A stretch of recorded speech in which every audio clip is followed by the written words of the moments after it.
dos, uno. Hola, bienvenidos una vez más a Mid Fitness. Vamos por nuestro tercer podcast el día de hoy. Hoy tenemos a dos personas, a un especialista en nutrición, vamos a hablar de composición corporal. Tenemos al licenciado en nutrición especializado en el área de deporte y es director académico de antropométrica. Es Fernando Ferreiro Bravo. Muchas gracias por la invitación y para mí es un gusto estar acá. Y tenemos a alguien que se está cotizando desde hace meses, días. Tenemos a mi socio, que es Rodrigo Patrón Castillo. Bienvenidos, bienvenidos a este nuevo episodio. Esperamos que sea de su agrado los temas que se van a tocar en esta ocasión. Les cedo la palabra a Oscar para que Ok, hoy avancemos. vamos a hablar de composición corporal. Hay unos temas que realmente, bueno, algunos puntos que realmente son de mi agrado, y el día de hoy pues es muy frecuente que todos, ¿no?, que estemos en el área sobre todo en el área de ejercicio, actividad física, escuchemos sobre composición corporal, que si las mujeres van a quedar como un hombre, que si yo no hago tal ejercicio, que vamos a quedar espaldonas o cosas así, ¿no? Que el día de hoy, por eso me gusta, o invitamos a, a un profesional en esta área. No sé si te gustaría compartir más o menos cómo es que te interesó en esta área en especial de la composición corporal. Pues mira, yo empecé en el área de nutrición deportiva por casualidad incluso. Yo egreso de la licenciatura y empecé a dar consultas. Se abrió un proyecto de atención a deportistas en la Universidad Autónoma de Yucatán, en el área del deportivo de la UADY. Y pues ahí unas personas que estábamos nos incorporamos, ¿no? Un médico, un rehabilitador y en mi caso pues yo de nutrición, ¿no? Siempre fui futbolista y pues bueno, cuando me dijeron, oye, hay esto, ¿va? Pues bueno, vamos a meterle, ¿no? En eso no había nada en nutrición deportiva. Y pues ahí empezando a ver qué se hace en nutrición deportiva. Oye, hay que evaluarlos a los deportistas y evaluarlos y cómo. Pues creo que la antropometría es una técnica que se utiliza. Busca un curso, pues sí, voy a buscar un curso, ¿no?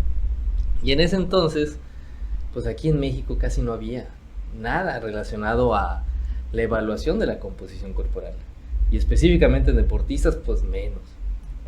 Entonces encuentro un curso en España, y ahí me voy, solito, incluso primera vez que iba a España, y bueno. Y de ahí empiezo a incorporarme a cierta sociedad internacional que regula esto, ¿no? O que promueve la estandarización de una técnica de evaluación corporal. Que la conocen como Isaac, como quieran llamarle. Y a partir de ello, pues me empieza a gustar el análisis de la composición corporal. Y como técnica, esa es una de las muchas que existen. Y que con el paso del tiempo, pues en mi gusto por analizar cómo se van comportando diferentes tejidos, sobre todo tejido muscular, tejido adiposo, bajo un esquema de atención a nutrición, ¿sí? Y aunado a ejercicio, pues para mí era como que el complemento ideal, ¿no? Okay. El poder complementar la parte de nutrición deportiva, que me gusta mucho incluso, pero esa área también es un área de, vamos a decirlo así, de especialización. Okay. Aunque hay posgrados que tienen un perfil hacia el análisis de composición corporal, pueden ser posgrados en ciencias, una maestría en ciencias, doctorados en ciencias, y que dependiendo de la línea de investigación que se tenga en ese posgrado, pues tú vas agarrando un poco de experiencia en diferentes técnicas. Pues no hay una formación específica, ¿no?, para análisis de composición corporal. Aquí sí tiene que ser mucho de ser autodidacta, ¿no?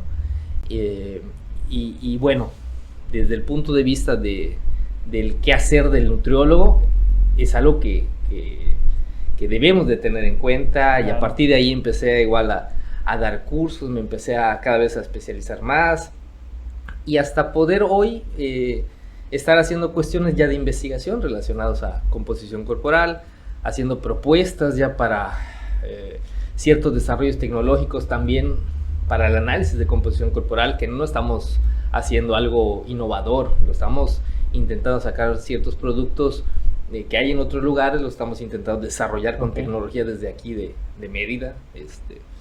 Y bueno, eso fue mi incorporación al área de composición corporal, para tratar de utilizarlo como una herramienta, empezando con la antropometría y de ahí trabajando con otras técnicas, bioimpedancia, densitometría, que lo conocemos como el DEXA, que son las 3 o 4 técnicas que más he trabajado. El BOTPOT es otro, el BOTPOT es una marca, pero la pletismografía por desplazamiento de aire es otra técnica, y así, cada una tiene pros, contras, pero pues aquí en México y en especial en Mérida, ¿cuáles son las más usadas por cuestiones de economía? Pues la antropometría y la bioimpedancia, ¿no? Entonces son las que más he podido estar haciendo, pues, ya trabajos de ahí en el día a día y en cuestiones de investigación y docencia, y ahí donde me... Entonces, o sea, por lo que nos platicas, básicamente surge como por una necesidad el que tú te introduces a este mundo, ¿no? Del análisis de la composición corporal. Exacto. Viene siendo una necesidad, te vas a España, lo estudias. Ahí empiezo, porque en realidad fue un curso de 3 días. Ahí no aprendes nada en 3 días. Pero ahí por ejemplo, digamos, el Isaac, ahí ya estaba establecido, ya estaba bien regulado. ¿Cómo estaba esa cuestión ahí?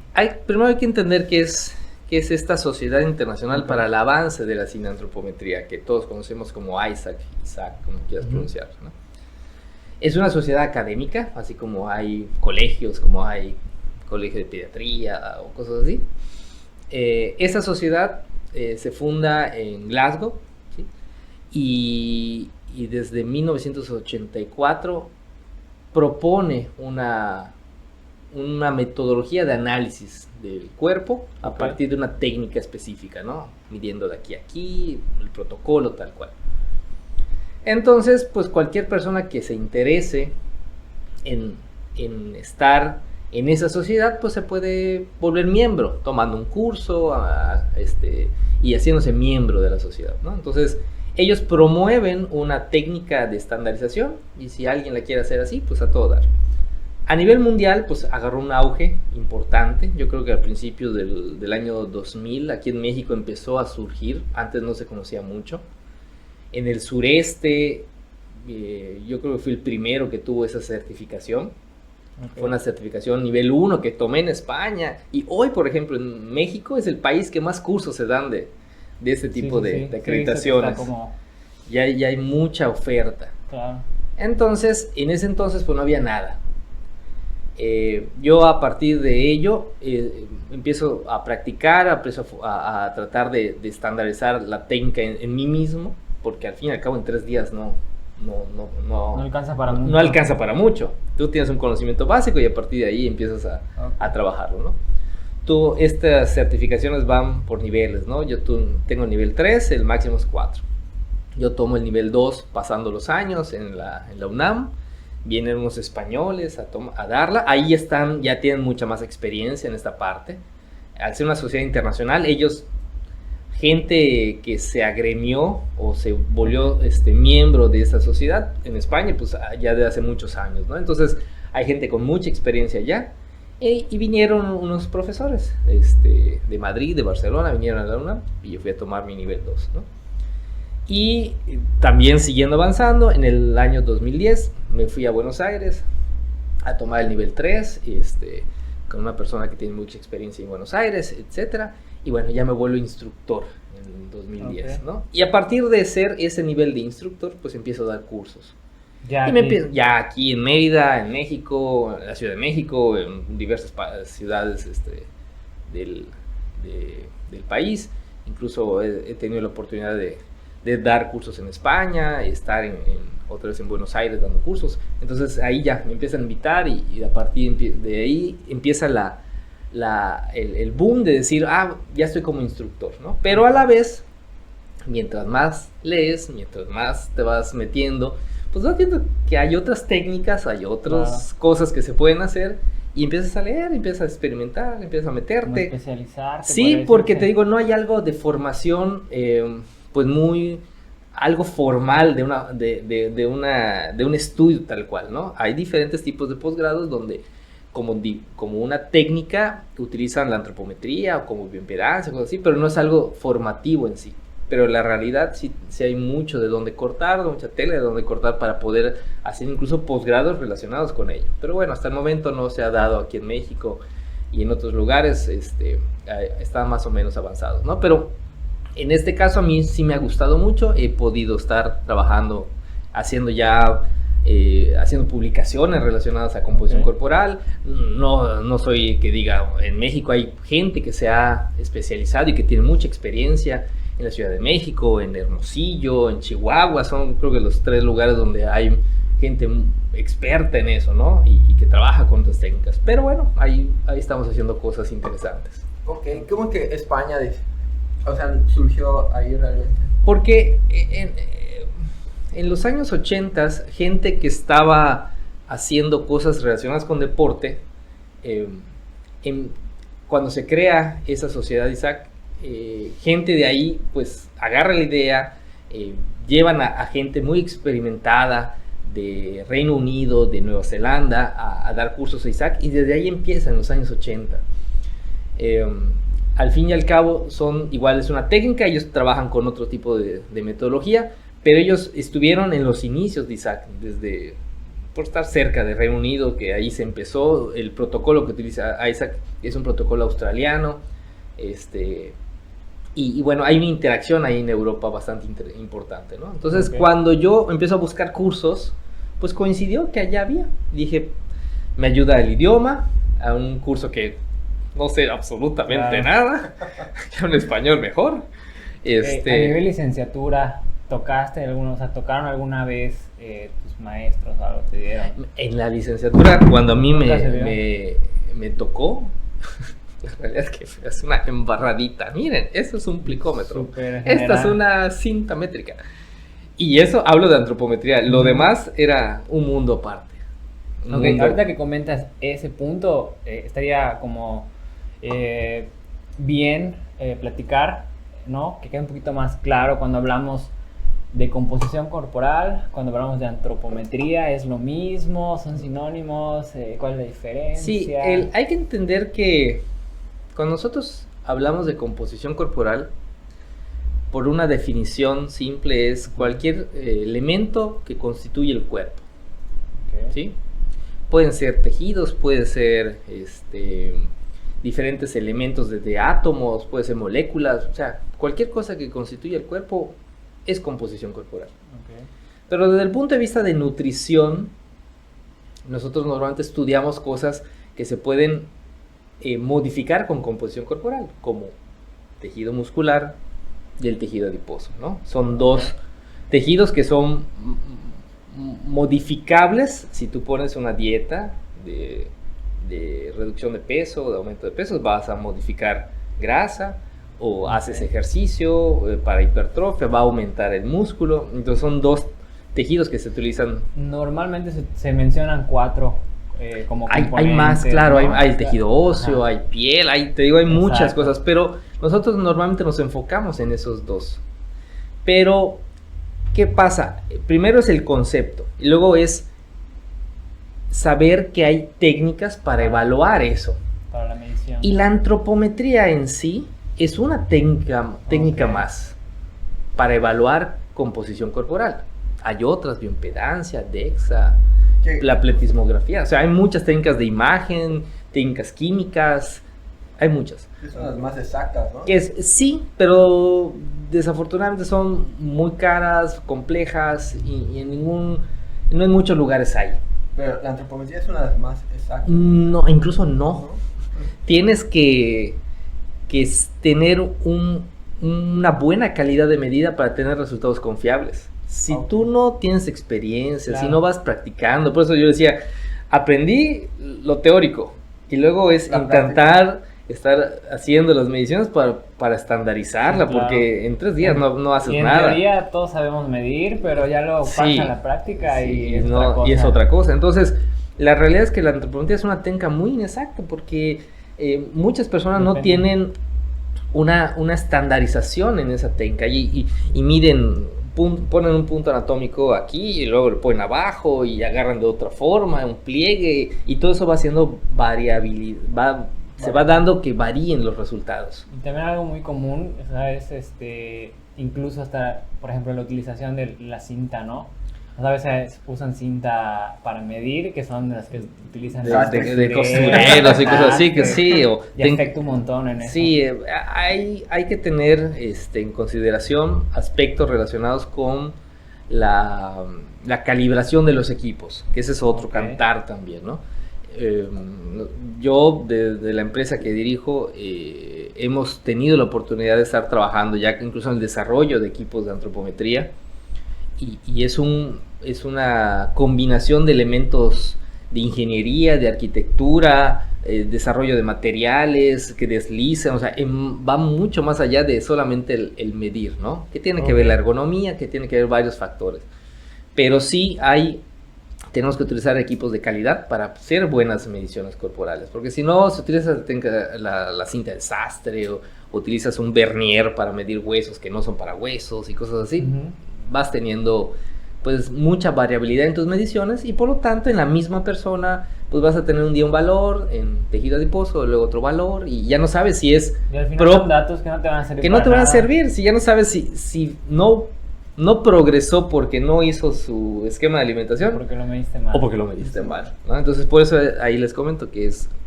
en muchas ocasiones la antropometría puede resultar de las más inexactas. Hay que tener ya experiencia para ello. Ok, entonces, si la técnica no es bien hecha, va a variar, ¿no? Sí, hay que siempre tener una técnica donde tú ubiques puntos anatómicos para que sean tu referencia, y en esa persona, si tiene las crestas más grandes, más estrechas, siempre lo mides en el mismo lugar. Entonces muchos de los puntos anatómicos que llegamos a ubicar son puntos óseos, y a partir de ahí ya ubicamos dónde voy a tomar un pliegue, dónde voy a poner una cinta, para que siempre mida a esa persona en el mismo lugar. Y esa es la parte importante de la técnica de medición en la antropometría. En cuanto, por ejemplo, los profesionales de la salud, ¿tú crees que la mayor parte deberían tener esta capacitación o este tipo de...? Pues los que tengan una relación con la evaluación corporal, yo creo que debería ser. Desde el punto de vista de medicina, hay áreas que...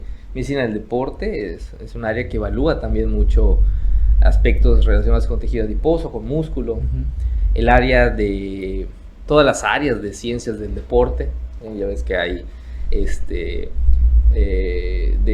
educación física, hay entrenamiento deportivo, hay muchas, ¿no? Entonces yo creo que esa es otra área.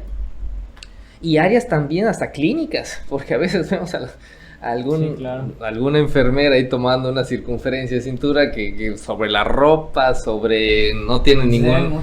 Se ve mucho. Y eso también, tan simple como tomar una circunferencia de cintura, que sabemos que tiene un punto de corte, y que a partir de ese punto de corte tú vas a decir, hay un mayor riesgo cardiovascular o no, entonces también pudiera ser. Entonces yo creo que sí, sería conveniente las áreas donde haya una relación de medición por algo, que se pudieran estandarizar en una técnica. El protocolo que maneja Isaac es un protocolo de los varios que hay a nivel internacional. Es el más conocido, es el que se aplica en ciencia de la salud, pero hay otros que están relacionados con la ergonomía, otros con arquitectura y así. Pero en ciencia de la salud yo creo que es el más reconocido y el que más se hace por profesionales de la salud. Ok, también algo que es importante, que yo creo que entremos un poquito más. O sea, ya platicamos un poquito de historia, de cómo surge, cómo se mide, técnicas y todo esto. A mí me gustaría que habláramos también pues de la funcionalidad, ¿no? Digamos, o sea, ¿para qué le sirve a una persona saber su composición corporal? Cuánto tiene de grasa, cuánto tiene de músculo. Hay gente que todavía se sigue basando en el peso nada más, es decir, quiero bajar de peso sin conocer esta parte. ¿Cuál es la importancia de que la gente lo sepa? La realidad es que yo pienso que los que estemos relacionados con algo que tú puedas hacer una intervención y se modifique algún aspecto, grasa o músculo, pues vale la pena evaluarlo. Si no lo evalúas, pues no puedes ver esa modificación, ¿no? Incluso a mí en lo particular hay un concepto que utilizan mucho algunas personas, pero sí puedo decir que son pocas, el concepto de recomposición corporal. A mí en lo particular no me gusta. En la gran mayoría de los investigadores a nivel internacional, si tú quieres hablar de ello, es modificación de la composición corporal. El término recomposición no dice mucho. Modificas, tú subes músculo, bajas grasa, eso es una modificación. Okay. Entonces todo lo que esté relacionado con esa modificación, pues vale la pena evaluarlo. Entonces, si tú estás en un área deportiva, que tú sabes que tu cliente está buscando un crecimiento muscular, una hipertrofia muscular, por estética, por rendimiento, pues vale la pena evaluarlo. Si estás en un área donde vas a modificar en alguien tejido adiposo, por estética, por clínica, por lo que sea, pues vale la pena evaluarlo. Entonces, de aquí viene la importancia de poder utilizar alguna técnica, la que tú tengas al alcance. Algo tan simple como una circunferencia de cintura te puede dar mucha información en un paciente obeso que está buscando bajar de peso, en grasa, pero que a ese valor tú le vas a dar una interpretación, y es algo que a muchas personas no se les puede captar, o sea, no lo captan. Yo tengo un valor, pero ese valor, ¿qué significa? ¿Y qué significa que suba o que baje o que disminuya? Okay. ¿Sí? Si tú estás hablando del índice de masa corporal, que es un indicador que sabemos muy usado, relaciona la masa corporal con la estatura de un paciente, ¿qué pasa si está elevado, si está bajo? ¿Qué pasa si lo comparas con otra cosa? Porque tú puedes tener un índice de masa corporal elevado y casi por default dices, tiene sobrepeso, tiene obesidad, pero ¿qué tal si tiene un porcentaje de grasa bajo? Entonces, ahí es donde tú vas a hacer una interpretación. Okay. Entonces, tiene alto peso para su estatura, pero poca grasa. ¿Qué significa eso? Pues muy posiblemente sea músculo. Entonces, tú vas a cruzar esta información con todo lo demás. ¿Qué hace? Si tiene patologías, laboratorios, toda esa parte que el nutriólogo, el entrenador debe de relacionar. Entonces no solamente es tener un valor, sino hay que darle una interpretación. Hay que saber qué hacer con ese valor. Claro, ¿no? y qué significa ese valor. ¿Qué significa que se mueva hacia arriba, hacia abajo, cruzarlo con otro valor? Y aquí es donde viene lo interesante para las áreas de la salud. Como les digo, la medición corporal no solamente lo utilizamos en salud, lo utilizamos en otras disciplinas. Arquitectura, diseño, varias cosas. Pero en salud, cuando lo combinamos con otro tipo de información, datos de laboratorio, de aquí es donde viene la información interesante y qué hacemos con ello. Es una herramienta más que nosotros tenemos para evaluar a una persona y a partir de ahí tomar una decisión. ¿Qué le voy a hacer? Hay que bajarlo de peso, subirlo de músculo, hay que bajarlo de peso porque tiene glucosa elevada en sangre. Y ahí es donde vamos con esa interpretación. Sí. Creo que hasta el nivel de beneficios en parte del área profesional es una manera de medir sus progresos. Claro, o sea, porque tú no puedes dar un buen seguimiento a un paciente si no tiene una evaluación. Precisamente hoy, de las clases que doy, ahora estamos en línea, pero hoy me tocó el tema del proceso de cuidado nutricio. Y tiene 3 puntos a considerar. Para hacer una buena atención en un paciente, primero tiene que hacer una valoración. Ahí entra el análisis de la composición corporal, otras cosas, ¿no? De ahí sacas un diagnóstico, ¿sí? Con ese diagnóstico tú puedes hacer una intervención. Y luego de la intervención viene un monitoreo, viene un seguimiento para corregir, adaptar o hacer algún cambio. Pero todo parte de la evaluación. Si no tienes una evaluación, pues tú no le puedes decir a un paciente, tienes que bajar de peso, tienes que subir, tienes que quitar eso, quitar lo otro. No, es... Vamos a conocer cómo está la persona, claro, cómo está la situación de ese paciente o aplicado en cualquier otra área. A veces hacemos un diagnóstico situacional, tienes que evaluar, tienes que ver, oye, vamos a cambiar eso, pero ¿por qué lo vas a cambiar? Ah, porque ya vi que es mejor ponerlo acá. Ah, bueno. Entonces, desde el punto de vista de la valoración de la composición corporal, pues es un punto de partida para poder tomar decisiones a futuro. Ok, hablando de estas decisiones, personalizando un poquito el tema, pues nosotros somos entrenadores, nutriólogos y tenemos muchos clientes que, bueno, piensan lo primero es que quieren perder grasa, ¿no? Entonces ahí, ¿cómo saber si tengo que perder grasa primero o tengo que ganar músculo? ¿Puedo hacer las dos al mismo tiempo?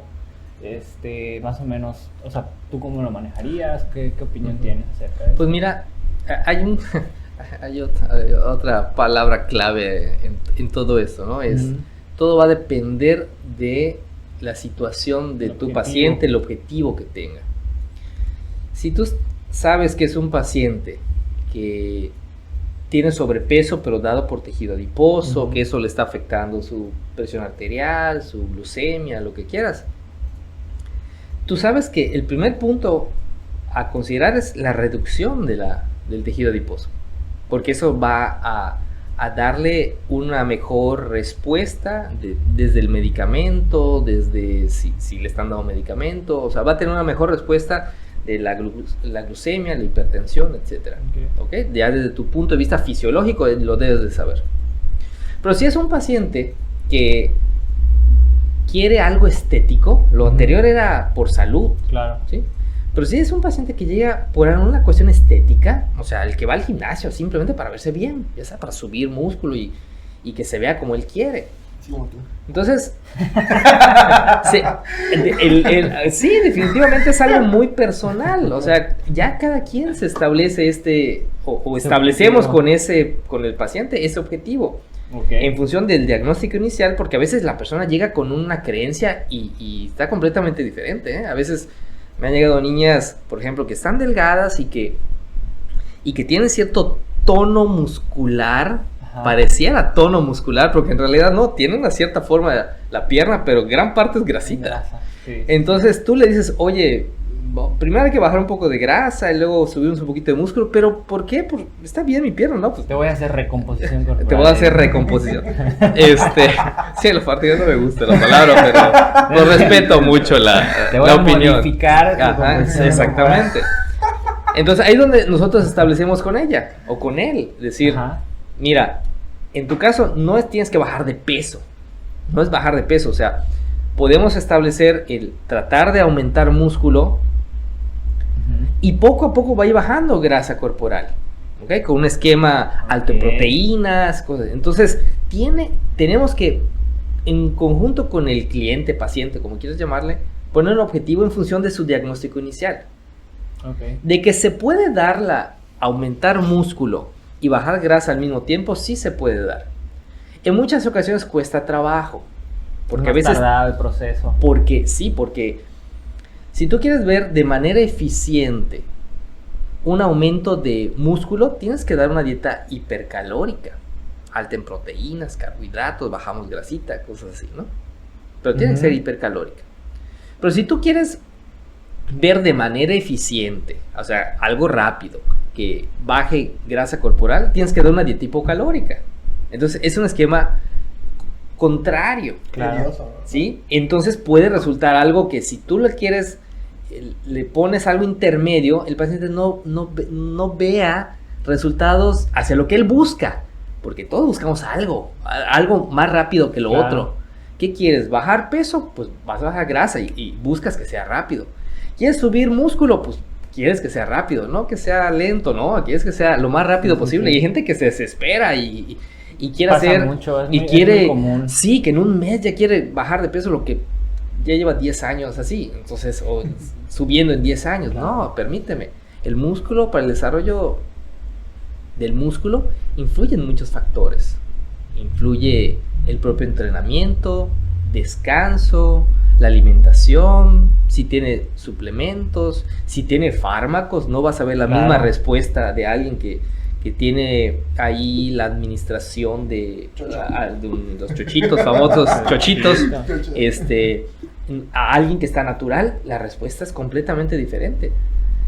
Y genética también. Hay gente que me dice, oye, es que no subo músculo. Y vas viendo así tu ojo clínico y volteas a ver al papá, la mamá, el hermano, todos son flaquitos. Entonces va a costar más trabajo, ¿no? No tienes que ser un genetista para poder Sí, claro. establecer eso, ¿no? O ves que todos son chaparritos en su casa y dices, pues, no va a crecer demasiado masa muscular de forma Juega natural. básquetbol ¿Qué para fue? que crezca. Y hay cosas que no pasan. Pero eso te ayuda a el poder hacer ese cruce de información de la evaluación del cuerpo con aspectos genéticos, con aspectos fisiológicos, con aspectos ya de atención, cómo reacciona el cuerpo con un esquema específico, alto en proteínas y cosas así, pues te ayuda a dar una mejor atención al fin y al cabo. Pero aquí sí hay que tener un poco de conocimiento, un poquito de todo, para poder interpretar bien sus valores, porque a veces uno piensa que es simplemente el dato y si me paso un poquito como dice el libro ya es otra cosa. No siempre es así. Y a nivel salud, por ejemplo, el tener más masa muscular tiene varios beneficios, ¿no? Porque creo que hasta el día de hoy no me ha tocado ni una clienta que tenga miedo, más si es un miedo a generar masa muscular, ¿no? Entonces siempre nos ha tocado en la situación, hoy nos tocó En el día a día, todos los días, de que piensan que se van a ver como Sí, un hombre, ¿no? sí, el primer punto es poder que ella comprenda esa parte de que para llegar a lo que vemos en redes sociales, desde un influencer hasta un competidor, ¿sí? Hombre o mujer, es un abismo gigantesco entre alguien común y corriente a alguien Mortal atleta, como sí. nosotros. Pero la gente piensa que muy fácil puede llegar a eso. No, la realidad es que no. Para llegar a esos niveles necesitas incluso ayudaditas que no son naturales, hasta para llegar a ese nivel, ¿no? Y necesitan tiempo, necesitan esfuerzo, necesitan paciencia, entrenar, descansar. Y que para que, si ella hace su miedo de estar así, no va a lograr de entrada, ¿no? Pero sí mucha gente tiene ese temor, sobre todo en el caso de las mujeres, que no quieren hacer mucha fuerza porque se van a ver como hombres. El comentario así de... No queda ancha mi espalda. Sí, va a quedar ancha. Y no, desafortunadamente no va a pasar eso. De forma natural no, pero sí hay consumo de esteroides o hormonas anabólicas esteroideas. Cambian voz, baja tejido mamario, hay ciertas manifestaciones en la piel, etcétera, ¿no? Okay. Y eso sin mencionar todos los cambios orgánicos que pueden tener, las afectaciones orgánicas que incluso pueden causar la muerte en una persona, en alguien que consume hormonas anabólicas. ¿Sí? Ok, y hablando, por ejemplo, de personas, digamos, sin fármacos, de manera natural, vamos a hablar del tejido graso, tejido adiposo. ¿Hay algún parámetro que se debe de tener en cuanto a porcentaje de grasa? O sea, ¿cuánto es lo saludable? ¿Cuánto es excesivo? ¿Cuánto es muy bajo? Pues mira, también eso es variable, dependiendo de la situación. No es lo mismo alguien que está buscando salud, a que está buscando lo estético, verse bien, o el rendimiento deportivo. ¿Sí? Son cuestiones completamente diferentes. Cuando hablamos de tejido adiposo elevado, normalmente los hombres que tienen arriba de un 25% de grasa corporal ya se considera elevado. Las mujeres arriba de un 30-32% ya se considera elevado. Y a partir de ahí podemos hablar de sano, saludable. Pero también hay que ver que a veces las personas pues no están buscando solamente salud, quieren verse bien y quieren estar estéticos. Normalmente los hombres cercanos a un 15% de grasa corporal, y es algo que se ven estéticos, ¿no? Por decirlo de alguna forma. Igual Viene siendo el límite superior. Puede ser un límite superior, ¿va? Pero también hay que poner en cuánto tiene de músculo, ¿no? Porque tú puedes estar delgado, pero no tener nada de músculo también. Entonces tienes un peso bajo, ¿no? ¿Existe alguna relación entre, digamos, a manera de porcentaje o en kilogramos, si se quiere pasar? ¿Hay alguna relación, alguna ecuación que podamos hacer para saber esta Hay algunos indicadores que se pueden utilizar. Uno de los más empleados, por ejemplo, es hacer una relación entre cuánto puede cargar nuestra estructura ósea, nuestro esqueleto, en función del tejido muscular. Eso es algo que se utiliza mucho en deportistas, ¿no? Hay una relación de 5 kilos de músculo por cada kilo de hueso que nosotros tengamos. En el caso de los hombres, como un desarrollo límite superior de crecimiento de forma natural. En el caso de las mujeres, hay una relación de 4:1. Entonces son ciertos datos que nos pueden servir para cuando llegue la persona que quiere crecer mucho músculo y que te dice, oye, quiero subir 10 kilos de peso, pero en músculo nada más. Y posiblemente ya esté en esa relación 5:1. O sea, ya se llega a su límite. Es su límite biológico, de crecimiento biológico natural. A partir de ello pudiera crecer más, pero ya tiene que venir algo artificial. Exactamente. Entonces, por eso yo les mencionaba algo muy importante, siempre darle una interpretación a esos valores que nosotros podamos tener. Porque también este indicador se llama muy concretamente índice músculo óseo, así lo conocemos. Pero también hay razas, hay etnias que por genética ellos tienen más músculo que cualquier otro, como los afroamericanos, raza negra, como quieran llamarlo. Y los griegos también, ¿no? Los griegos tienen. Varía, ¿no? Sí puedes encontrarte ahí algún nórdico por allá que tengas un desarrollo así muy... Si tú ves CrossFit y cosas así, ves algunos que son de por allá y que estos... Y tienen 18 años, y son así, ¿no? Que, o sea, tienen... Acaba de cumplir 18. Y acaban de cumplir 18, o sea, y aquí no, aquí nuestra genética no está así. Pero la raza negra, sí, sin ofender a nadie, sí, porque ya luego empezamos en tecnicismos. Ya a veces ya no sé ni cómo referirme a las diferentes etnias que nosotros conocemos.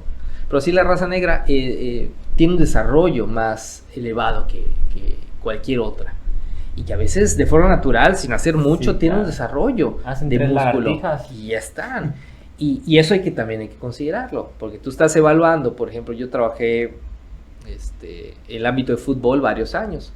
Incluso en un club de primera división. Y había un jugador, ¿sí? Que tú lo veías sin camisa y parecía cualquier... fisicoculturista, ándale, cualquier fisicoculturista de aquí del patio, como decimos, estaba del mismo calibre que él, y él era futbolista, y así naturalito, no consumía nada, no, simplemente su genética ayudaba mucho. Entonces, son esa interacción que tienes que tener de los valores con aspectos genéticos, con aspectos fisiológicos, con aspectos corporales en sí, para poder dar una buena interpretación. Nosotros damos interpretaciones de esos datos que podemos obtener con las diferentes técnicas que quieran utilizar para evaluar la composición corporal. ¿Cuánto es lo máximo que podríamos ganar de masa muscular? Si nosotros hablamos de porcentaje, así, porcentaje de tu peso, ¿cuánto porcentaje pudieras tener de músculo? Normalmente un deportista promedio elite puede estar cercano a un 50% de tejido muscular esquelético. Deportes donde lo estético en músculo es importante puede llegar a un 55%, ¿sí? 56%. Si tú hablas de fisicoculturistas, por ahí puede estar, ¿no? Un Mr. Olympia, o sea, ya categorías, puede estar muy cercano a un 60%. Ya con fármaco, ¿no? Definitivamente, sí, claro. no de forma natural no llegas a eso. Sí, pero eso es importante también saberlo, cuánto es lo normal, porque luego compras tu báscula nueva, de bioimpedancia, y sin marcas, y luego ves que te dice el valor de músculo, ¿no? Y ese valor te lo da en kilos. Y no te lo da en porcentaje. Si tú sacas porcentaje así con una regla de 3, ves que ese valor es del 77% de su peso. Eso no es músculo, lo que tú estás evaluando, aunque ahí diga masa muscular. Porque tú ya sabes lo normal, cuánto es lo normal, y a partir de ahí es tu punto de partida. ¿Sí? Y a quién estás evaluando también. Es una persona esbelta, delgada y no tiene 77% de músculo. Claro. Entonces son cositas que hay que considerar para darle esa interpretación, como les digo, de los valores obtenidos. Y por ejemplo, en este tema, ya que tocas las básculas, ¿cuál es tu opinión acerca de los diferentes, digamos, instrumentos que hay para medir la composición corporal, ¿no? O sea, desde la antropometría, como lo platicamos, psicómetro, cinta, las básculas en sí, que hay desde las básicas hasta las muy avanzadas. Caras, claro. Hay también uno que es segmental, no quiero decir el nombre, pero pues ya sabes que va... Sí, te mide por segmentos corporales. Piernas, pantorrillas, brazos, todo eso. ¿Cuál es la diferencia entre ellos? ¿Cuál es más eficiente? ¿Cuál tiene mayor veracidad? También puede variar esto en función de lo que tú estés buscando. Si tú hablas de la técnica de bioimpedancia eléctrica, puedes encontrar equipos muy sencillos, si hablamos de pesos, pueden ser menos de 1,000 pesos, hasta equipos arriba de 300,000 pesos, ¿no? Y también tiene que ver mucho en esa variabilidad, la tecnología que tenga inmersa ese equipo, ¿no? La infraestructura del propio equipo. Hay marcas comerciales que son ya una infraestructura enorme, grande, tienen un estadímetro digital, o sea, tiene una pantalla táctil, tiene conectividad con Wi-Fi, mucha tecnología, ¿no? Y hay otros sencillitos que aparecen en la pantalla y ya está. Entonces, eso es un primer punto a considerar. ¿Qué quieres evaluar? ¿Quieres evaluar todo el cuerpo? ¿Te interesa conocer aspectos por segmentos corporales de extremidades superiores, inferiores, tronco? ¿O solamente quieres el valor total? ¿Te interesa... te sirve tener datos como agua intracelular, extracelular? También eso puede variar. ¿Te interesa que se te imprima el equipo, el resultado? ¿Te interesa saber? Hay diversos indicadores en bioimpedancia, por ejemplo, hay unos que se llaman vectores, ¿sí? Los vectores de bioimpedancia, que es una cuestión técnica ahí con los equipos, pero es un indicador que se utiliza, por ejemplo, mucho a nivel clínico, ¿no? Hay un indicador que se llama ángulo de fase, que te da una idea de la integridad de las membranas celulares. Mientras más bajo es el ángulo, en teoría puede haber desnutrición. Si está elevado es que tienes un buen desarrollo muscular, etcétera, ¿no? Y hay otros indicadores. Entonces, cada técnica tiene su variabilidad con respecto a resultados que se dan. Entonces, todo va a depender de qué estés evaluando. Quiero algo portátil, que me dé músculo, vas a encontrarlo. Quiero algo ya más clínico, que necesito evaluar la hidratación del paciente porque estoy trabajando con pacientes con insuficiencia renal. Esto necesitas. Entonces, cada uno de ellos necesita cierto desarrollo tecnológico, y por eso encontramos, en el caso de bioimpedancia, equipos con una variabilidad enorme. Antropometría son equipos relativamente económicos, puede variar un poco la calidad en función del material que estén utilizando, pero muchos están como que dentro del mismo ámbito. Pero bioimpedancia es así de 1,000 pesos a 300,000 pesos. Hay una diferencia enorme. Y hay otras técnicas que también se conservan muy similares, pero también tiene que ver la capacidad. Por ejemplo, en un DEXA tiene que ver la capacidad de la cama que tiene, si es una cama grande, si es una cama pequeña, si es de última generación o no. Entonces puede haber variabilidad, pero todo va en función, toda técnica tiene pros y contras. Todas. No hay la ideal. Tú como profesional de la salud, cualquiera que sea tu disciplina, tienes que saber el uso de esa técnica y sus limitaciones, y de acuerdo a tus necesidades. Y ahí donde viene en muchas ocasiones la falta de conocimiento, y por eso pues, hay muchas personas que no tienen ni la menor idea de cómo evaluar la composición corporal, porque no saben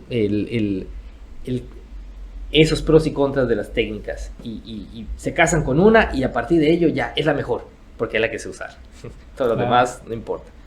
Entonces sí el escoger una técnica va en función de las necesidades de cada quien, del alcance de dinero que tengan, porque pues todo va en función también de dinero invertido,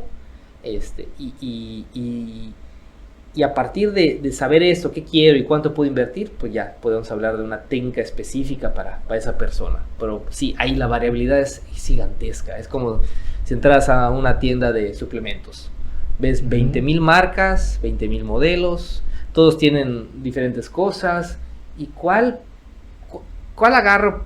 Pues va a variar en función de qué estés buscando. ¿Eres intolerante a la lactosa? Pues bueno, puede ser una vegana, una de res, oye, voy a hacer ejercicio de fuerza, pues puede ser creatina, que consuma, o sea, vas a variar dependiendo de las necesidades que tenga cada quien.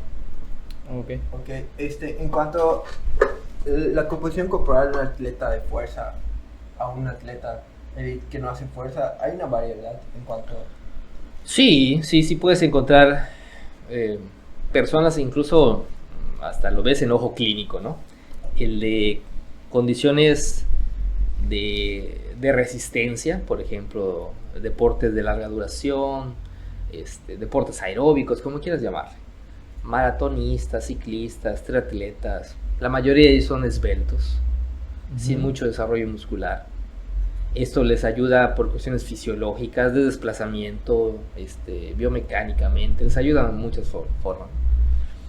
Y normalmente los deportes de contrarresistencia, deportes de fuerza, deportes anaeróbicos, deportes, como quieras llamar, el desarrollo muscular tiene una relación directa con la fuerza. A veces tiene que ver también la técnica, porque ahí es donde vienen otras cosas a conjuntar, pero si hablamos de fuerza, pues también necesitas músculo. Entonces por eso vemos en muchas ocasiones atletas con un desarrollo muscular importante cuando ya son elite, ¿no? Porque yo puedo practicar cualquier deporte funcional, tipo CrossFit, de cualquiera de esas que hay, ¿no? Y ser el gordito que está empezando a hacer, no es crossfitero, pero pues no estás empezando. Y a diferencia de alguien ya que tiene muchos años practicando, pues va a haber un desarrollo muscular completamente diferente. ¿Sí? Pero sí vamos a encontrar diferencias notorias, ¿no? Y en los deportes mixtos, pues hay un punto intermedio en muchas ocasiones, ¿no? Y cada deporte va a tener sus peculiaridades, o incluso posiciones. Tú puedes ser un futbolista, no es lo mismo ser un portero que ser un delantero con respecto a composición corporal. Claro. Vas a encontrar diferencias. O ser un basquetbolista, no es lo mismo ser un movedor a ser un pivote, que puede tener más grasa, ser más alto, pero pues es lo que necesita para poder pegar y que no lo saquen de abajo del área de la canasta. Okay. Entonces cada posición va a tener un objetivo también. Entonces van a haber deportistas, basquetbolistas muy esbeltos, delgados, chiquitos incluso, y otros altos, robustos, entre grasa y músculo. Entonces sí vamos a ver diferencias entre deportes y entre posiciones. Como los nadadores, ¿no? Sí, también, incluso no es lo mismo alguien de las distancias largas, puede ser un ciclista, pero no es lo mismo ser un ciclista de ruta, ¿sí?, a ser un ciclista de velocidad. Entonces, claro, la velocidad, vean las piernas que tienen, o sea, tienen un desarrollo muscular, el tren inferior gigantesco, y los de ruta son esbeltos. Entonces, entre disciplinas vamos a ver diferencias. ¿Y el músculo afecta al rendimiento de cada atleta o cada deporte? O sea, sí, definitivamente puede. Cuando hablamos de desplazamiento, ya sea grasa o músculo, mientras más pesado seas, te va a costar más tener un desplazamiento eficiente. Okay. Y por eso muchos deportes de larga duración las personas son esbeltas, ¿no? Y muchos deportes de resistencia de fuerza, de explosivos, no utilizan un desplazamiento importante. Hay otros que sí, que son un punto intermedio, por ejemplo un velocista. Ustedes ven un velocista de 100 metros planos. Vemos los Juegos Olímpicos que acaban de pasar, ¿no? Vemos que los velocistas, los de elite, son muy musculosos, claro. Aunque tiene un desplazamiento, tiene que ser rápido, pues esa es la característica, pero es cortito en tiempo. Entonces corren lo más rápido que puedan, 100 metros y ya está. Ellos no les pidas que hagan No que nada distancias medias o largas, ¿no? Porque no es para ello. O sea, que el músculo les da la fuerza, ¿no? De rendimiento. Está relacionado con la fuerza, la explosividad en un deporte, pero también el músculo es dinámico, el músculo es lo que nos hace movernos, pero también tengan en cuenta que hay aspectos relacionados con la biomecánica de los deportistas, el movimiento que van a tener, y en ciertos deportes se va a volver eficiente que tengan poco músculo, sobre todo en los deportes de resistencia. Ok, y por ejemplo, hablando en los deportes de fuerza, vamos a tomar como ejemplo, no sé, halterofilia o un powerlifting, por ejemplo, que lo que buscan es cargar la mayor cantidad de kilos posibles. Ahí en ese sentido, digamos, ¿cómo sería más eficiente tener más tejido adiposo, más masa muscular? Igual, por ejemplo, te comento que he visto algunas competencias de los Strongman, no sé si lo has visto. Sí, sí, claro. Bueno, que algunos predominan más la masa grasa, algunos ya empiezan a meter más masa muscular. Entonces, ¿cómo en este tipo de deportes en específico, cómo intervienen esos dos? Aquí el desarrollo de músculo es lo prioritario, pero llega un cierto punto donde el tener más peso te puede dar una mayor potencia. Como por ejemplo, si tú ves lanzamiento de disco, bala, normalmente no son personas marcadas, son grandes, pero también tienen un importante tejido muscular, tejido adiposo. Entonces, esa combinación en ciertas categorías les va a dar una mayor potencia al momento de lanzar, levantar, o mover algo. Entonces, sí tengan en cuenta que no solamente para un deporte en una categoría o en una disciplina importa el músculo, cuánto músculo, y no todos los deportistas son esbeltos, así esbeltos de grasa o poca grasa, no, hay deportes que el tejido adiposo les va a complementar para poder tener mayor potencia al momento de mover algo, cargar algo, o lanzar algo, ¿sí? Esa es la importancia de lo que platicabas hace un momento, que era lo de si buscamos estética y si buscamos rendimiento. El rendimiento deportivo. Sí, son cosas cual, ¿no? completamente diferentes. A veces plasmamos esto en círculos, ¿no? ¿Tú qué buscas? Salud, estética, rendimiento. Yo lo pondría hasta cuestiones terapéuticas, por ejemplo, alguien que se lesionó. Entonces, ahí podemos hacer cuál es el objetivo de la nutrición, el ejercicio, qué estás buscando, porque el manejo en cada una de esas esferas es completamente diferente. Si tú estás buscando rendimiento, vas a manejarlo de una forma, tus parámetros de composición corporal son de una forma. Salud, que la persona pues muy posiblemente sea alguien que no tenga mucho desarrollo muscular, sea una persona que por salud sea esbelta, pero son completamente diferentes los manejos o el manejo que se debe tener en esas situaciones que van en función del paciente. Si un atleta, por ejemplo, de fuerza se quiere ver estético, ¿cuánto es recomendable de tejido graso que podría tener? Pues normalmente cuando hablamos también hay que diferenciarlo en qué estamos midiendo. Cuando hablamos, lo más común de hablar de composición corporal es hablar de masa grasa y masa libre de grasa. Hay otras formas de ver al cuerpo, a la misma persona, pero desde otro punto de vista, ¿no? Cuando hablamos de tejido adiposo es otra cosa, ¿no? Cuando hablamos de eso, ¿qué es lo más común? Masa grasa. Un hombre de forma estética, así muy bien, muy magro, está en 10%, ¿sí? Puede estar más bajo, pero normalmente pegado a 10 está muy bien. Lo ideal, digamos. Sí, por ahí casi todos los deportes están entre 10 y 12. Las mujeres pueden estar pegados a 15, 16, por allá. Todos tenemos un límite inferior compatible con la vida. Nadie tiene 0% de grasa corporal. En el caso de los hombres podemos llegar a tener menos que las mujeres, pero siempre debemos de tener un valor. Hay datos que nos dicen que puede un hombre estar cercano a un 2%. Una mujer normalmente abajo de 10%, a veces antes, 12 por allá, pero cercanos a 10, y empiezan a tener alteraciones ginecológicas. Les falta la menstruación, a veces se combina con trastornos de la alimentación y ahí vienen los conceptos de vigorexia y todo eso, ¿no? pero lo más común es que les falte la menstruación, que lo conocemos como amenorrea. A veces hay alteraciones óseas, hay mayor riesgo de fracturas, hay trastornos de la alimentación que se combinan, ¿sí? Hay conceptos que conocemos como la triada de la mujer deportista que combinan estas alteraciones. Entonces la mujer, por cuestiones fisiológicas de reproducción, ¿sí? Siempre va a tener, por cuestión de salud, más que el hombre. A veces un hombre obeso pues va a tener más grasa que una niña atlética, entrenada, ¿no? Pero claro, lo común, lo normal, es que la mujer tenga más y el hombre tenga menos. Pero siempre es por aspectos fisiológicos, definitivamente. Ok. Igual, hablando de otro componente que acabas de mencionar, el tejido óseo. O sea, ¿es importante, no es importante? ¿Cómo es modificable o no? El caso del tejido óseo es un tejido que a veces lo menospreciamos, por decirlo de alguna forma. Hay muchas interacciones con cuestión de salud. Desde el punto de vista deportivo, se sabe muy bien que la longitud no la vamos a modificar.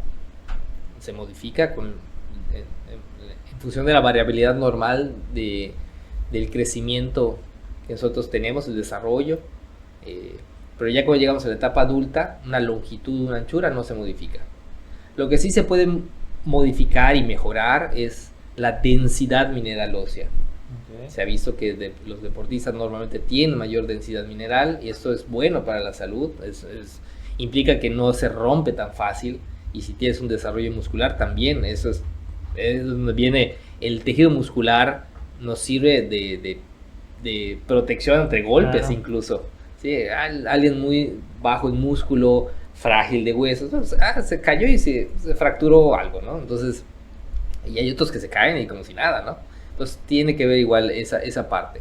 Pero sí hay que entender que hay implicaciones hormonales con el tejido óseo, hay implicaciones relacionadas con aspectos que se va a modificar en función de si tiene el paciente hiperglucemias. O sea, hay aspectos relacionados con salud, con deporte, y que vale la pena considerar la evaluación, pero también en función de qué quieres evaluar. ¿Quieres ver un deportista donde quieres ver, por ejemplo, su rendimiento deportivo? Ok, entonces tendrías que evaluar las proporciones que hay en el cuerpo en función de los tamaños óseos, porque para un deporte por ejemplo, de resistencia, un maratonista, tú vas a esperar que independientemente de la estatura tenga piernas largas para que su zancada sea mayor, y eso lo evalúas con ciertos indicadores, ¿no? El corredor de velocidad, necesitas que tenga piernas cortas o piernas medias en función de su estatura, ¿sí? No necesitas que sea muy alto, pero en función de su estatura va a tener piernas medias o cortas para que tenga mayor potencia. Y así podemos ir viendo diferentes características en función de no solamente hablar de la densidad mineral, de la anchura de huesos, sino de longitudes óseas. Okay. Y esto, aunado a rendimiento deportivo, pues también vale la pena evaluar, ¿no? Hay un concepto que engloba todo esto que le llamamos en antropometría, que se llama proporcionalidad corporal, y ahí hay muchos indicadores relacionados con esto, y ver, por ejemplo, qué tan largos son tus brazos, qué tan cortos. Alguien de halterofilia que necesita meterse rápidamente abajo de la barra para poder cargar más peso, pues necesita brazos cortos. El que tiene brazos enormes, tal vez no sea para ese deporte, tal vez sea bueno para básquetbol, para voleibol, tal vez para natación, necesita brazos largos. Okay. Pero alguien de halterofilia necesita brazos relativamente cortos o no tan largos para poder meterse más rápido abajo de la barra. Hay una atleta que fue campeón mundial, que era una cosita de halterofilia y tenía sus brazos extremadamente cortos. Y eso es una característica del deportista de elite, de ese tipo de deportes donde hay un levantamiento de barra, un levantamiento olímpico. ¿Sí? Y la gente tiende a pensar que una persona así no podría... Sí, claro, pero pues bueno, es parte del desconocimiento que muchas ocasiones se tiene. De hecho, fíjate, en powerlifting, muchos de los mejores levantadores en press de banco de pecho son personas que tienen extremidades de brazo corto, porque el rango de movimiento, claro, es muchísimo menos que a una persona que tiene unos brazos. Y se ha visto que ciertas características, por ejemplo, alguien que hace remo va a tener mano grande para tener mayor agarre, el diámetro de húmero lo va a tener también grande porque eso le da mayor potencia. Entonces cada deporte va a tener sus características y también hay que conocerlas para poder evaluar bien a un deportista. No solamente hablemos de composición corporal, sino hablemos también de proporcionalidad corporal, que es parte de la composición corporal, porque estamos evaluando proporciones del cuerpo que con la antropometría lo podemos hacer también. En cuestiones de, por ejemplo, igual los que juegan voleibol, ¿no? ¿Se ha visto? Normalmente muy características como los basquetbolistas: piernas largas, brazos largos, tronco pequeño y altos, ¿no? Para que brinquen más y puedan bloquear más o para que puedan matar mejor. Sí. Y cuestiones de pierna, el tejido muscular, los... Siempre, pues dependiendo de la extremidad que se esté trabajando, pues va a tener mayor desarrollo, ¿no? Como hablábamos de los ciclistas de velocidad, pues ellos, brazos no necesitan mucho desarrollo, piernas son los que necesitan. O un futbolista, lo mismo, brazos relativamente esbeltos y piernas que tienen mayor desarrollo, porque ahí es donde enfocan su trabajo físico esas personas. Entonces todo eso hay que considerarlo. Hablando un poquito de tu experiencia en la investigación, ¿es puramente con gente, o sea, deportistas? ¿Has visto gente, por ejemplo, adultos mayores o algo así? ¿Has hecho algún estudio con ellos? Desde el punto de vista de investigación tal cual, me he enfocado más al ámbito de salud, adulto joven y en deporte. Adulto mayor casi no he tenido tanta oportunidad de hacerlo ya desde el punto de vista profesional. En algún momento he hecho algo de proyectos de tesis, cosas así, enfocando en adulto mayor, pero bueno, con las limitaciones que uno tiene cuando está acabando su carrera. Claro. Pero me he enfocado más hacia el aspecto de salud y más hacia el aspecto de rendimiento deportivo, son las dos áreas, ¿no? Y hay gente que se dedica más a la estética también, sin menospreciar ninguna área. Hay gente que está incluso en la práctica de culturistas y cosas así. No, mi enfoque ha sido más salud, rendimiento. No tanto un aspecto estético. Porque ya nos está quedando poco el tiempo. Última pregunta, el tejido óseo en cuanto a las mujeres que ya son adultos mayores, ¿qué beneficios podemos encontrar? Pues mira, el primer punto es saber o recordar que en mujeres, por ejemplo, postmenopáusicas, o sea que llegan a la menopausia, ya no tienen su menstruación, pues hay un factor protector que ellas ya no tienen, ciertas alteraciones hormonales que se van dando desde el punto de vista de crecimiento natural, pues en ese momento ya no están presentes, y eso les provoca que puedan tener mayor riesgo de presentar osteoporosis, osteopenia, que son esas condiciones donde va disminuyendo la densidad mineral ósea. Y por lo tanto, pues el hacer ejercicio ayuda aunado a terapia farmacológica, ¿sí? Ayuda a que tengan menos posibilidad de que haya fracturas tempranas, el tener el buen aporte de calcio. Entonces el tratamiento en esas condiciones tiene que ser multidisciplinario, tanto alimentación, ejercicio, fármacos, para que la mujer pueda tener una mejor calidad de vida. Pero el primer punto, y llegamos al punto crucial, el que empezamos, es la evaluación, ver cómo está. Ya alguien que tiene una condición ósea deteriorada con respecto al hueso, en el caso de los adultos mayores, pues es muy difícil revertirla. Ya primero es una detección temprana y a partir de ello se puede hacer una algo, prevención y prevenir. No solamente hablemos de curar, sino que prevenir que lleguen a eso, mínimo en una etapa temprana, porque pues todos vamos hacia ello. El chiste es cómo llegamos llegamos allá, ¿no? Porque hay un concepto que se llama envejecimiento saludable, que al fin y al cabo todos desearíamos estar en esa condición cuando lleguemos a adulto mayor, ¿no? Hay gente que llega muy bien y otros que a los 65 ya está, pero que ni digamos que va a aguantar 10 años más, ¿no? Porque ahí sí hay una diferencia notoria a veces entre qué hiciste de tu vida para llegar a los 65. Hay unos que llegan muy bien y otros que llegan fatal, ¿no? por decirlo de alguna forma.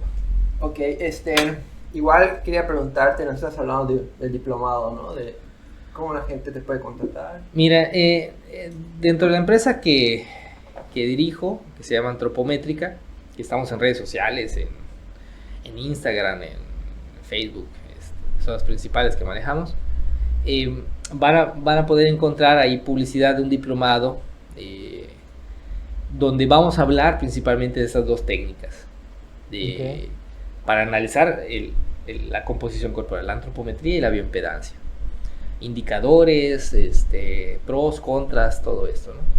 Y que para las personas que del área de la salud definitivamente no puede ser para cualquier persona. O sea, a mí me interesa saber mi grasa corporal, quiero tomar el diplomado. No es para ellos, es para nutriólogos, médicos, personas del área de salud, porque son cuestiones técnicas muy, pues ya avanzadas, ¿no? Les puede interesar esto, ¿no? Es un diplomado que tiene una duración de 5 meses y que al fin y al cabo le estamos dividiéndolo por segmentos para que sea más digerible. Yo voy a estar como profesor principal. Vamos a tener algunos profesores invitados, vamos a hacer actividades educativas y que yo creo que les puede resultar bastante interesante para el que esté buscando capacitarse en esa área, y específicamente hablando de esas dos técnicas de evaluación. Si alguien, oye, quiero ver de DEXA, no vamos a hablar de DEXA, porque es algo más extenso que saldría del tiempo y de todo lo que estamos planeando para ello. Claro. No significa que sean las mejores las técnicas, pero son de las más usadas. Entonces, y las que debes de dominar. Claro, mínimo tus limitaciones con respecto a ello, pues conocerlas, ¿no? Y las virtudes también, pero también hasta dónde llega. ¿Sí? Es como hablar de los alimentos, ¿no? No podemos decir que los alimentos van a curar todo, van a curar la diabetes. No, ahí sería fantasioso y sería ignorante decir que los alimentos van a curar todas las enfermedades, y llevar una buena alimentación nos va a prevenir todo. No, debemos saber las virtudes y también las limitaciones de lo que estamos haciendo, porque si no, pues ahí caemos en esa ignorancia que como profesionales pues no la debemos de tener. Bueno, somos los expertos, ¿no? Y esa es la idea del diplomado, que alguien salga mínimo en esas dos técnicas pues con un conocimiento amplio y que les pueda servir en el día a día. Si un entrenador quisiera tomar algún curso contigo, si pudiera, por ejemplo, en el caso de composición corporal, pudiera ser que lo puedan entender, sobre todo si es desde el punto de vista de licenciatura, mejor, ¿no? Que sea alguien de ciencia del deporte, ciencia del ejercicio, cualquiera de ellas. Cultura física y todo. Cultura física, cualquiera de ellas. Si es un entrenador empírico, le va a servir para seguir revisando, porque pues, obviamente el tener la formación de licenciatura en el área de salud, pues ya es un avance para poder entender muchas otras cosas. Entonces, sí les puede servir, pero también en la empresa tenemos algunos otros cursos, diplomados relacionados con nutrición deportiva, y que les puede resultar interesantes, que la pueden checar en redes sociales o visitar la página. Y ahí tenemos ya todos los eventos que manejamos. Tenemos incluso de los equipos que tenemos de venta para medición del cuerpo también, y bueno, ahí lo pueden checar en la página de antropométrica.mx. Perfecto. ¿Quieres agregar algo antes de...? ¿No? ¿Quieres agregar algo? Pues para mí fue un placer estar aquí. La realidad es que ya lo habíamos mencionado y bueno, se dio de esta forma, incluso así salen mejor las cosas, ¿no? Oye, mañana, sí, dale. Y pues ojalá que pueda estar aquí con ustedes en otro momento hablando de otra cosa. Pero bueno, ahí lo vamos planeando. Tenemos un podcast pendiente, es sobre, otra vez Roberto, el que fue de powerlifting. Hay una anécdota muy interesante que acaba de pasar. Pero me gustaría que dejen en la cajita de comentarios algún tema que quieran para que podamos subir contenido a este canal, ¿no? Pues igualmente fue un gusto tenerte aquí. La verdad es que tratamos de informar a la gente, ¿no? Sobre todo a la gente que empezó como Rodrigo y yo. Empezamos en el gimnasio sin conocimiento y creo que es un requisito, ¿no? Para estudiar algo parecido. Sí, hay que estarnos capacitando. Yo, bueno, ya tengo algunos años más que ustedes, y a mí me gustó esta parte de composición corporal, y me he ido involucrando, y en otras áreas también relacionadas con deporte, pero bueno, en este caso que estamos hablando del tema, y ahí me ha tomado algunos años, saberlo poco o mucho, no sé, dependiendo de la persona, ¿no? Hay personas que tienen mucha más experiencia que yo, otras tal vez tengan menos, y bueno, pero esto poco o mucho que sé, pues bueno, ahí con el tiempo se ha ido mejorando, aprendiendo, perfeccionando, y pues bueno, ahí estamos en el día a día. Excelente. Esto fue todo por el día de hoy, y espero que se le den pulgar arriba, se suscriban y adiós. Perfecto. Pero bien, ¿cómo?